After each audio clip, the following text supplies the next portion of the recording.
పవన్ కళ్యాణ్ గారు deputy CM అయ్యారు. ఎంతటి మంచి పదవులు సాధించినందుకు ఆయన జూన్ 2023లో వారాహి యాత్రని ప్రారంభించేటప్పుడు ఎన్నో పూజా కార్యక్రమాలు అయితే చేయడం జరిగింది.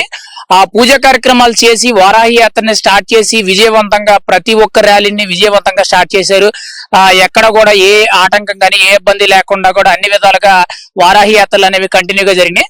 ఇప్పుడు చూసుకుంటే రేపు జూన్ 26వ తారీఖున పవన్ కళ్యాణ్ గారు వారాహి యాత్ర సంవత్సరం కంప్లీట్ చేసుకుంది. పైగా ఇప్పుడు వారాహి యాత్ర మీద దుర్గాదేవి మాతకి పవన్ కళ్యాణ్ గారు దీక్ష అనేది చేస్తున్నట్టు మనకి 11 రోజులు దీక్ష అనేది చేస్తున్నట్టు మనకి పార్టీ తరపు నుంచి మనకైతే సమాచారం అందుతుంది.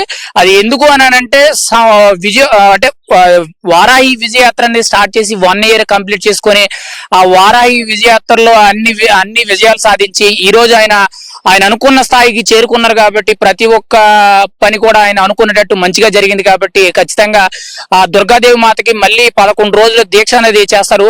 ఈ 11 రోజుల దీక్షలో పవన్ కళ్యాణ్ గారు జూన్ 26వ తారీఖున స్టార్ట్ చేసి 11 రోజులు అంటే సుమారుగా జూలై 5వ తారీఖు వరకు ఉండే అవకాశం ఉండేటట్టు తెలుస్తుంది. అయితే ఈ 11 రోజుల దీక్షలో పవన్ కళ్యాణ్ గారు ఎటువంటి ఆహారం కానీ అల్పాహారం కానీ తీసుకునే అవకాశం లేదు. ఓన్లీ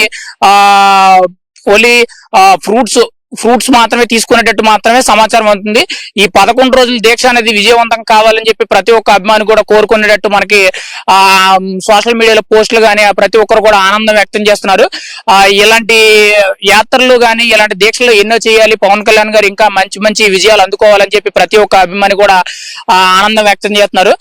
రాబోయే రోజుల్లో పవన్ కళ్యాణ్ గారు సీఎం అవ్వాలని చెప్పి ప్రతి ఒక్క అభిమాని కూడా కోరుకున్నాడు. ఆల్మోస్ట్ ఇప్పుడు సీఎం అయిపోయినట్టే, డిప్యూటీ సీఎం లెవెల్ ఉన్నారు. కాబట్టి ఈక్వల్ గా చంద్రబాబు నాయుడు గారు సీఎం గా ఆయన్ని ప్రతి ఒక్క విషయంలో కలుపుగా ఆయన్ని సమానంగా చూస్తున్నట్టు జరుగుతుంది. కాకపోతే రాబోయే రోజులు అంటే 2029లో ఖచ్చితంగా పవన్ కళ్యాణ్ గారు సీఎం అవ్వాలన్నది ప్రతి ఒక్క కార్యకర్త, ప్రతి ఒక్క జనసేన అభిమాని గాని, జనసేన కార్యకర్తలే కానీ, ఎవరైనా వీర మహిళలు కానీ ముఖ్యంగా చూసుకుంటే ప్రతి ఒక్కరు కూడా పవన్ కళ్యాణ్ గారు సీఎం అవ్వాలన్నదే ప్రతి ఒక్కరి ఆకాంక్ష నెరవేరాలని చెప్పి ప్రతి ఒక్కరు కూడా చాలా మంది అయితే దీక్షలు చేపట్టడం అయితే జరిగింది. దాంతో పాటు పవన్ కళ్యాణ్ గారు మేజర్ గా అయితే ఆయన చూసుకుంటే దైవభక్తి కలగా మనిషిన వ్యక్తి. ప్రతి ఒక్క మతమే కానీ ప్రతి ఒక్క కులాన్ని కానీ ఈక్వల్ గా వస్తారు. దేన్ని కూడా ఎక్కువ తక్కువ అనే భేదం ఏమీ లేకుండా ప్రతి ఒక్క దానికి కూడా మంచి సమన్వయంతో ప్రతి దానికి సపోర్ట్ ఇవ్వడం కానీ ప్రతి ఒక్క విషయాన్ని కూడా అర్థం చేసుకుంటారు. ఇప్పుడు చూసుకుంటే 11 రోజుల దీక్ష అనేది ఆయన రేపు 26వ తారీఖున చేపట్టడం అయితే జరుగుతుంది.